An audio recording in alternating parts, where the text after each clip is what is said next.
हम मुमताज झा समस्त मिथिलावासी को गोर लागे छी, सोहर गावल जा रहल छी। जय मिथिला, जय मैथिली,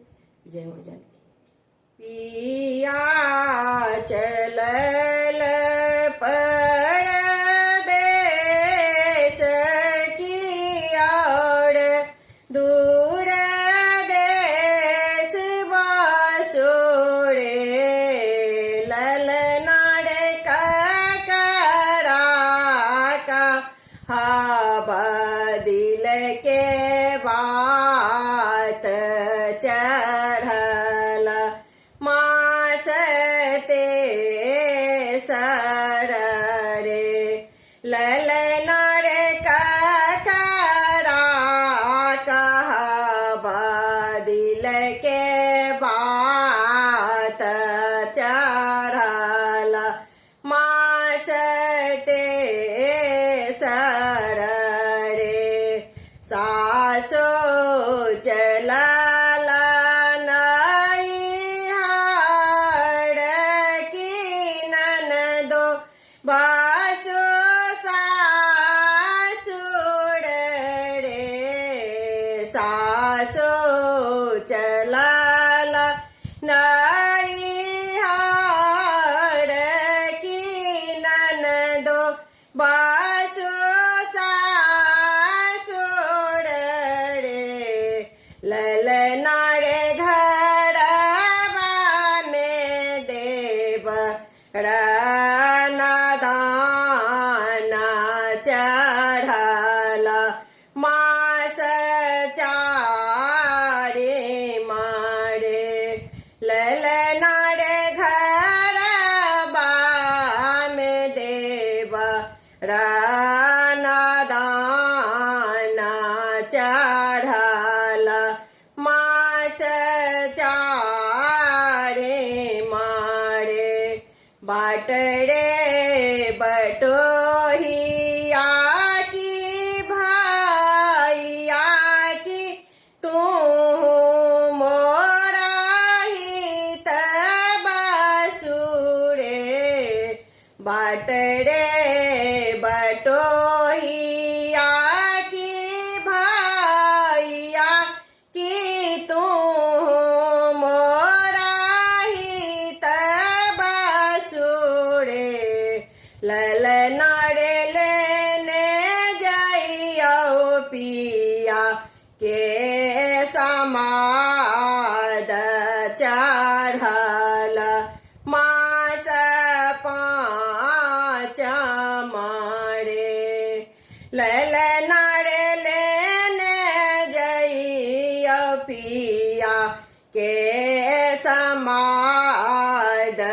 चढ़ल, मास पाँच मारे। आना पानी के छो मन ने भावे, जिया डोलो पात जकारे, आना पानी के छो ने मन भावे, जिया डोले पात जकारे, ललना रे देह बाजे लागे, सरसों के फूल चढ़ल, मास छठा मारे, ललना रे देह जे लागे, सरसों के फूल चढ़ल, मास छठा मारे। डाँड़ जे उठाई कर कर, देह डोलो थर थर रे, ललना रे उत्पन्न श्री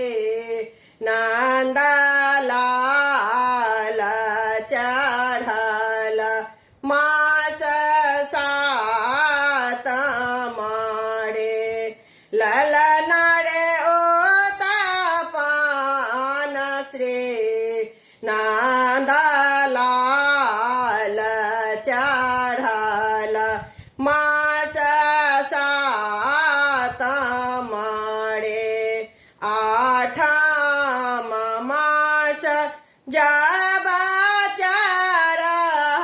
चरहलाठो आंग भारी लागे रे ललना रे खाने खाने चिरा सारी गेला छाने छाने पहिरा बड़े ललना रे छाने छाने चिरा सारी गेला छाने छाने पहिरा बड़े नाम मास जब चरहला लाना दोहरा की बाजुरे ललना रे हम होले बात के कंगाना माँ की भाती जा खेलाए बड़े ललना रे हम होले बात के कंगाना माँ भाती जा हम खेलाए बड़े दशम मास जब आएला होरिला जनम लेला रे ललना रे जन्म लेलाने नंदलाल गोकुल आनंद भेला रे ललना रे बाबा घर जन्म ले ललाना माँ की भैया घर सोहर तरे जे हो सोहर गाओल गाबी के सुनाल रे ललना रे तीन करबा सब कुंठ के पुत्र फल